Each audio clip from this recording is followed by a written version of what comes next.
Hello मेरे प्यारे से दोस्तों, मैं आप सभी लोगों के लिए लेके आ चुका हूँ न्यूली रिलीज डोंगुआ। तो अब बिना देर किए इस डोंगुआ को हम स्टार्ट करते हैं। ये कहानी है नीली की, एक ऐसा नाम जिसने मौत को भी हरा दिया। अपनी पिछली जिंदगी में दुश्मनों के हाथों मारे जाने के बाद वो एक बार फिर से जिंदा होकर के पास्ट में वापस आया है, ताकि जो गलतियाँ पहले हुई थी उन्हें सुधार सके और अपने दोस्तों को बचाने और अपने पास्ट के दर्द को अपनी सबसे बड़ी ताकत बनाकर नीली अब ऐसी जंग लड़ने जा रहा है जहां हार का कोई ऑप्शन ही नहीं है।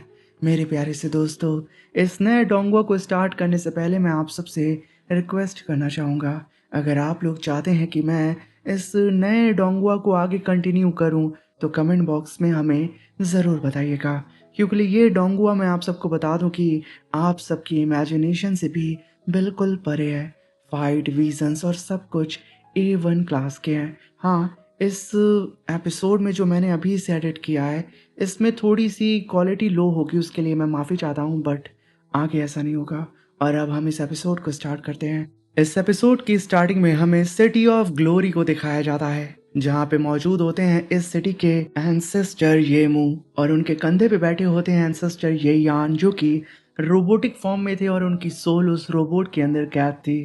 और चारों ही तरफ से सिटी ऑफ ग्लोरी के ऊपर अब डीमंस का अटैक हो रहा था। सभी लोग एकदम डर चुके थे कि आखिर वो किस तरीके से इन डीमन से लड़ेंगे। तभी एंसेस्टर ये मुंह वो अपनी पावर को अनलिश करके खुद को ड्रैगन फॉर्म में ट्रांसफॉर्म करते हैं और सीधा ही जा करके अपने सामने मौजूद उन डीमंस के लॉर्ड से भर जाते हैं। पहला तो होता है फिनिक्स डीमन लॉर्ड और दूसरा वाटर डीमन लॉर्ड।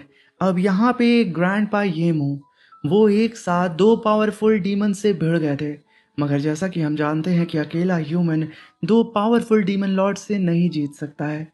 वो काफ़ी देर तक तो इस फाइट को कंटिन्यू करते हैं, क्योंकि यहाँ पे ह्यूमन रेस का प्रोटेक्टिंग फॉर्मेशन अभी एक्टिवेट नहीं हुआ था। मगर तभी वहाँ पे वाटर डीमन लॉर्ड अपनी टेल से अटैक करके ग्रैंडपा ये मुंह को पीछे ढकेल देता है। तभी ग्रैंडपा ये मुंह अपने पीछे देखते हैं कि उनके साथियों ने 10,000 डीमन स्पिरिट फॉर्मेशन को एक्टिवेट करना स्टार्ट कर दिया है। इनफैक्ट वो एक्टिवेट हो चुका है। इस चीज़ को देख करके यहाँ पे ग्रैंडपा ये मुंह बिना ही वक्त ज़ाया किए तुरंत सिटी ऑफ ग्लोरी के अंदर एंटर कर जाते हैं और बिना ही वक्त ज़ाया किए अपने ड्रैगन ट्रांसफॉर्मेशन को डीएक्टिवेट कर देते हैं। अब इस चीज़ को देख करके फिनिक्स डीमन लॉर्ड चिल्लाते हुए कहता है कि भागने की कोशिश कर रहे हो तुम लोग। ये कहने के साथ वो अपनी सेना से अटैक करने के लिए बोलता है इस 10,000 डीमन स्पिरिट फॉर्मेशन के ऊपर। और वहीं पे वाटर डीमन लॉर्ड हंसते हुए कहता है कि फिर से इंसानों की ये बेकार फॉर्मेशन हमें रोकने की कोशिश कर रही है। तभी हम देखते हैं कि उस फॉर्मेशन के अंदर से मल्टीपल डीमन बीस्ट की स्पिरिट बाहर निकल के उन डीमंस को रोक रही थी। इस चीज को देख के डीमन फिनिक्स लॉर्ड चिल्लाते हुए कहता है कि आखिर हिम्मत कैसे हुई तुम इंसानों की कि तुमने हमारे खिलाफ डीमन स्पिरिट का इस्तेमाल किया।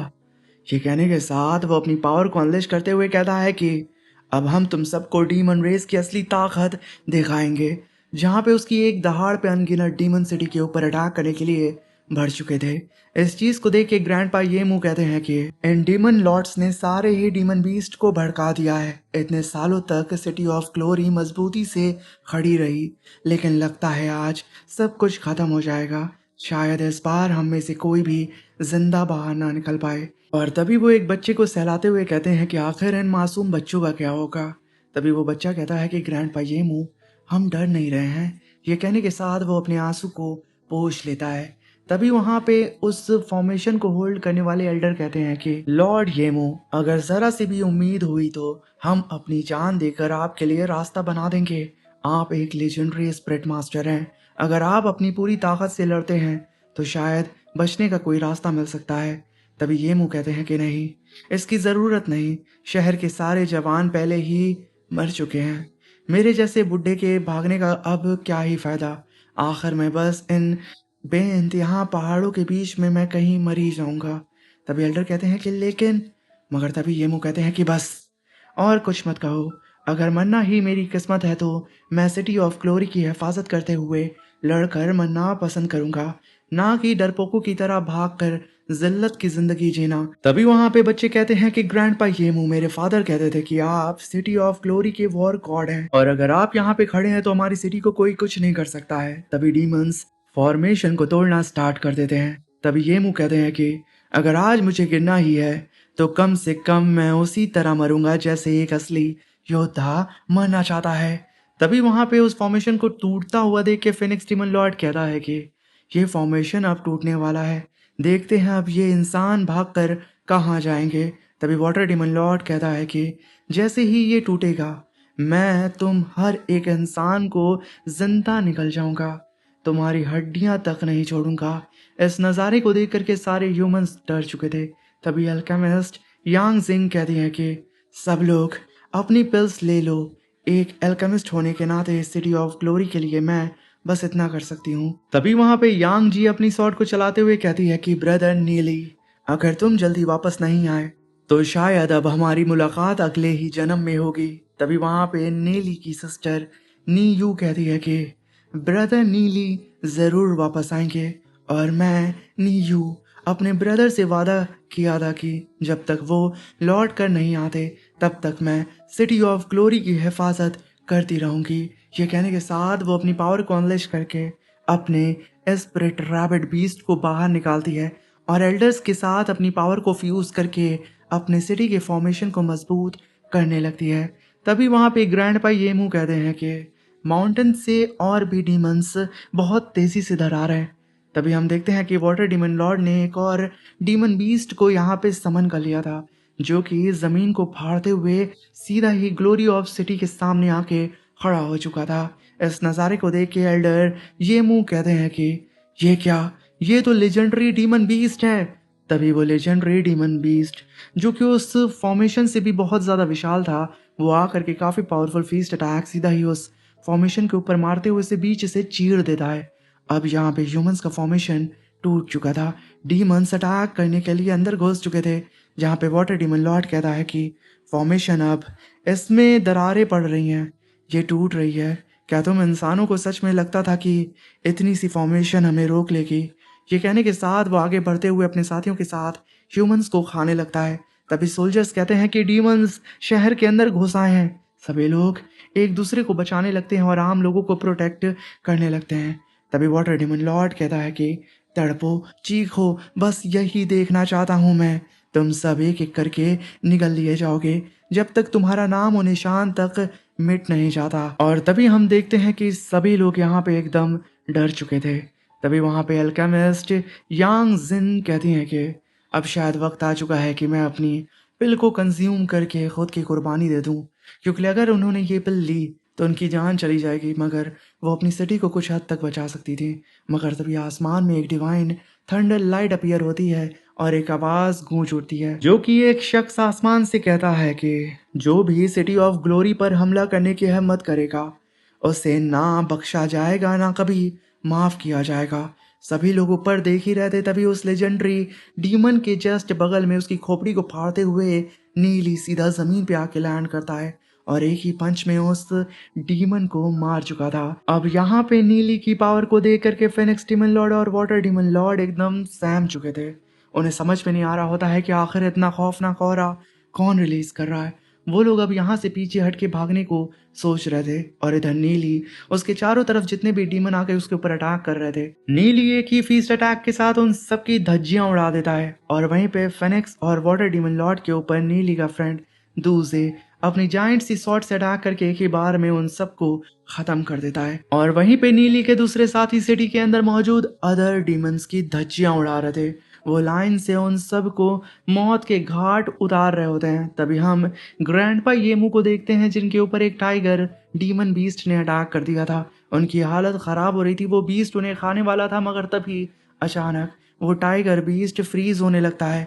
इस नज़ारे को देख के ग्रैंडपा येमू के होश उड़ जाते हैं।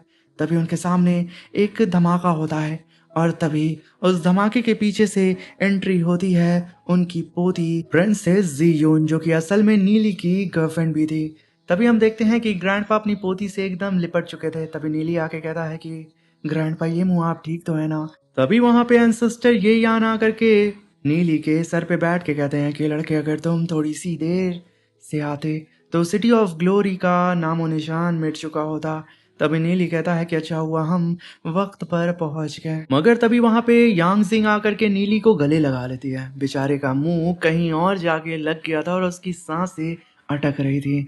वो खुद को छुड़ाते हुए यांग सिंह को पीछे ढकेलते हुए कहता है कि सीनियर आप पहले से तो और भी ज्यादा खूबसूरत हो गई हैं।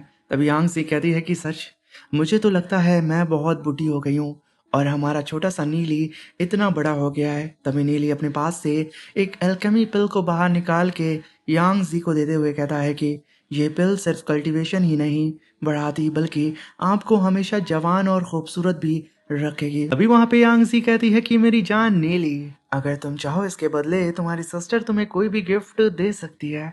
समझ रहे हो ना दोस्तों, कमेंट बॉक्स में बताना। नीली इसके लिए मना कर देता है और तभी हम डीमन टेट्री का सीन देखते हैं जहाँ पे स्नेक डीमन लॉर्ड फिनिक्स और वाटर डीमन लॉर्ड का इंतजार कर रहा था कि आखिर वो नामुराद कहाँ मर गए, अभी तक नहीं आए। तभी वहां पे नीली उसके ऊपर काफी पावरफुल थंडर स्ट्राइक कर देता है और उसके ऊपर ग्रेविटी प्रेशर लगाता है। तभी स्नेक डीमन लॉर्ड अपने नॉर्मल फॉर्म में आके कहता है कि नीली प्लीज मुझे माफ कर दीजिए, डीमन गॉड सेक्ट ने मुझे यहाँ भेजा है। तभी नीली कहता है कि अच्छा, डीमन गॉड सेक्ट का लीडर हमारे इस स्मॉल निर्वाणा वर्ल्ड को तबाह करना चाहता है, इंसानों को खत्म करना चाहता है। ये कहने के साथ नीली उस स्नेक को पकड़ लेता है। तभी वहां पे नीली का साथी लू पियो कहता है कि तो डीमन गॉड सेक्ट हमें पूरी तरह मिटा देना चाहता है। नीली बस हुक्म दो, मैं अभी इसी वक्त उन सबको खत्म कर दूंगा। तभी नीली का दूसरा साथी दूजे कहता है कि नीली तुम जो फैसला करोगे हम सब तुम्हारे साथ हैं। तभी नीली कहता है कि डीमन गॉड सेक्ट के साथ जंग होना तय है लेकिन अभी नहीं, और ये मामला यहीं खत्म नहीं हुआ और तुम स्नेक डीमन लॉर्ड, तुम्हें तो मैं जिंदा रखूंगा। ये कहने के साथ नीली उस स्नेक डीमन लॉर्ड को कस के दबाते हुए उसे स्पिरिचुअल फॉर्म में रखता है और सीधा अपनी सोल सी के अंदर उसे कैद करते हुए कहता है कि आगे चल के ये जरूर हमारे काफी काम आएगा। और वहीं पे स्नेक डीमन लॉर्ड खुद को जिंदा पाके काफी खुश हो चुका था नीली की सोल सी के अंदर कैद रहने के बावजूद। मगर तभी नीली की गोल्डन डिवाइन थंडर फिनिक्स आकर के उसके ऊपर अटैक करने लगती है।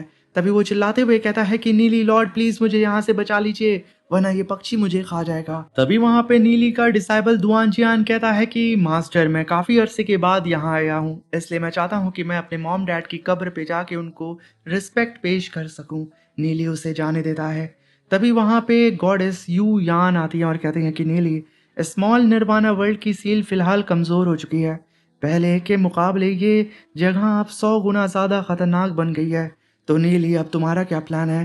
तभी नीली कहता है कि मुझे सबको फेदर गॉड सेक्ट लेकर जाना होगा लेकिन उससे पहले मुझे एक और जरूरी काम पूरा करना है। अभी हम देखते हैं कि नीली स्प्रिंग ऑफ लाइफ वाटर का इस्तेमाल करके जी यून के फादर को यहाँ पे रिवाइव कर रहा था और वो ऐसा करने में कामयाब हो जाता है। मगर अफसोस, स्प्रिंग ऑफ लाइफ वाटर थोड़ा कम था जिसकी वजह से नीली के ससुर और जीयून के फादर छोटे बच्चे के फॉर्म में सबके सामने अपीयर होते हैं। इस चीज को देख के सब एकदम चौंक चुके थे। तभी नीली उन सबको सारी बात बताता है मगर यहाँ पे नीली के ससुर ये जोंग कहते हैं कि नीली, तुमने मुझे 3 साल के बच्चे में रीइंकार्नेट किया है, बदमाश लड़के कहीं जानबूझकर मुझे तंग करने के लिए ये सब नहीं कर रहे हो ना। तभी वहां पे जीयून जाके अपने फादर से लिपट जाती है और रोने लगती है। ये देख करके ये जोंग थोड़ा इमोशनल हो जाते हैं मगर तभी लॉर्ड येमू अपने बेटे को गोद में उठा के उससे प्यार कर रहे होते हैं मगर तभी अचानक सिटी की वॉल पे एक धमाका होता है। नीली तुरंत अपने लोगों के सामने आके उनको प्रोटेक्ट करता है। तभी लॉर्ड येमू कहते हैं कि नीली, ये धमाका तो मैरियड रैलम एरे की तरफ हुआ है, जल्दी से जाकर के देखो कि आखिर वहां पे क्या हुआ है। और तभी वहां पे नीली अपने साथियों के साथ सीधे ही उस धमाके वाली जगह पे पहुंचता है जहाँ पे वो देखता है कि एक बड़ा गड्ढा हो चुका है और उस गड्ढे के अंदर पड़ा होता है दुआन जियान जो कि काफी घायल था। तभी नीली कहता है कि ब्लैक प्रिज्म वर्ल्ड का रास्ता पूरी तरह तबाह हो चुका है और वहीं पे दुआन जियान को घायल देख करके लूपियो और दूजे भागते हुए उसके करीब जाते हैं उसे उठाने के लिए। मगर तभी नीली चिल्लाते हुए कहता है कि रुको, वहां पे खतरा है। मगर तब तक देर हो चुकी थी। एक धमाका होता है और वो दोनों ही छटक के पीछे गिरते हैं और तभी नीली और उसके सारे साथियों के ऊपर ग्रेविटी प्रेशर लगता है। तभी नीली के सामने एक शख्स अपीयर होता है। उस ओल्ड मैन को देख के नीली कहता है कि मैं इस बंदे की कल्टीवेशन लेवल को सेंस नहीं कर पा रहा हूँ, ये बहुत पावरफुल है। तभी वहां पे वो ओल्ड मैन नीली के पास आके कहता है कि तुम और मैं दोनों ही एम्परर ऑफ वॉइड के डिसेबल हैं और हमारी किस्मत में एक दूसरे को मारना लिखा है। मैं पहले ही 2 डिसेबल को मार चुका हूँ। एक हेवनली गॉड एंसेस्ट्रल लैंड से था और दूसरा मेरा छोटा भाई। तभी नीली कहता है कि मतलब उन दोनों की पावर तुमने अपने अंदर संभाली है। तभी ओल्ड मैन कहता है कि लगता है एम्परर ऑफ वाइट के सभी डिसेबल में अब सिर्फ हम दोनों ही बचे हैं। मगर तभी नीली कहता है कि लेकिन तुमने अपने ही छोटे भाई को क्यों मारा? क्या कल्टीवेशन वाकई अपने खून से भी ज्यादा कीमती है? तभी वहां पे ओल्ड मैन कहता है कि ये रास्ता हमने नहीं चुना था, किस्मत ने हमें इस मोड़ पर लाकर खड़ा कर दिया है। मेरे भाई के पास कोई और रास्ता नहीं था, उसने अपनी सारी ताकत मुझे दे दी ताकि मैं जिंदा रह सकूं। तभी नीली कहता है कि क्या इतनी ताकत हासिल करना वाकई उस कुर्बानी के लायक था, अपने ही खून की कीमत पर? तभी ओल्ड मैन कहता है कि मैं 300 साल से भी ज्यादा वक्त तक अकेला भटकता रहा और मेरे भाई की ही विरासत ही मेरी जिंदा रहने की वजह बन गई और तुम और मुझे आखिर एक दिन लड़ना ही पड़ेगा। तभी नीली कहता है कि जरूरी नहीं कि ऐसा ही हो, हम दोनों बिल्कुल उन 2 दरिंदों की तरह हैं जिन्हें एक पिंजरे में बंद करके आपस में लड़ने के लिए मजबूर किया गया हो, जबकि पिंजरे के बाहर बैठा असली दुश्मन सिर्फ तमाशा देख रहा हो। तभी वहां पे ओल्ड मैन कहता है कि तुम वाकई होशियार हो, इस सच को समझने में मुझे पूरी जिंदगी लग गई। एम्परर ऑफ वॉइड असल में कभी मरा ही नहीं था, उसने अपनी ही एक लॉ कल्टीवेट कर ली थी। तभी नीली कहता है कि तो फिर हम दोनों मिलकर हाथ क्यों ना मिला लेते हैं? तभी ओल्ड मैन कहता है कि तुम्हें अभी कम से कम और 100 साल कल्टीवेशन करनी होगी, क्योंकि लिए ऐसे में साथ मिलकर लड़ने का कोई फायदा नहीं। तभी नीली कहता है कि सिर्फ ताकत ही सब कुछ नहीं होती है, प्लानिंग भी अपने आप में एक ताकत होती है। तभी ओल्ड मैन कहता है कि प्लानिंग भी एक ताकत होती है। लगता है तुम्हारे पास कोई प्लान है बच्चे। तभी नीली कहता है कि मार्शल एंसेस्टर के ऊपर गॉड रैंक होता है और जो भी गॉड रैंक तक पहुंचता है वो किसी ना किसी लॉ पर पूरी पकड़ हासिल कर लेता है और एम्परर ऑफ वॉइड के पास भी जरूर उसकी अपनी एक लॉ होगी।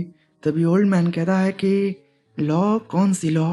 तभी नीली कहता है कि अपने ही डिसेबल को एक दूसरे का कत्ल करने पर मजबूर करना ताकि वो एक दूसरे की पावर छीन सके।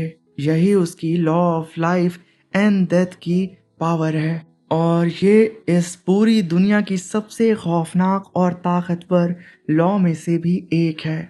तभी यहाँ पे ये सारी बात यहाँ पे ओल्ड मैन इमेजिन करने लगता है और कहता है कि तो फिर हम इस लॉ को तोड़ कैसे सकते हैं? तभी वहां पे नीली कहता है कि सबसे पहले हमें ऐसे लॉ ढूंढने होंगे जो law of life and death का सामना कर सके, तभी हमारे पास उसके खिलाफ लड़ने का मौका होगा। और अगर आप हेवनली डीमन को हरा देते हैं तो उसकी लॉ भी अपने आप अपने नाम कर सकते हैं। और सोचें, जिस पिंजड़े के अंदर हम कैद हैं और आपस में एक दूसरे का खून बहा रहे हैं, क्योंकि हम एम्परर वॉइड से लड़ नहीं सकते, क्योंकि उसके जैसी हमारे पास लॉ की पावर नहीं है। मगर उस डीमन को हराने के बाद आपके अंदर उस डीमन लॉर्ड की लॉ की पावर आ जाएगी और आप बड़े ही आराम से उस एम्परर ऑफ वाइट को हरा सकते हैं। तभी वहां पे ओल्ड मैन अपने ग्रेविटी प्रेशर को नॉर्मल कर लेता है। वो कहीं ना कहीं नीली की बात से कन्विंस हो चुका था।